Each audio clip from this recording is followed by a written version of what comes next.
বিসমিল্লাহির রহমানির রহিম। আসসালামু আলাইকুম। আমি live stock assistant Masud Parvez. এই গরুটা অসুস্থ। এই গরুটা চিকিৎসা দেওয়ার জন্য আমাকে একজন খামারি কল দিয়েছে।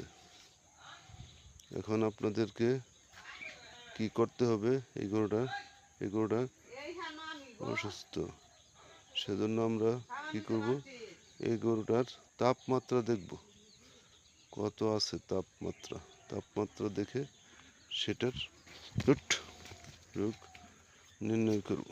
তারপরে খাবার খাচ্ছে না এবং একটা পা খুঁড়াচ্ছে, সেটার জন্য কি ব্যবস্থা, এখন আমরা সেটার ব্যবস্থা নেব আমি। এবং গরুর মালিক আসছে। অন কি গরু কোনো খাবার খায়?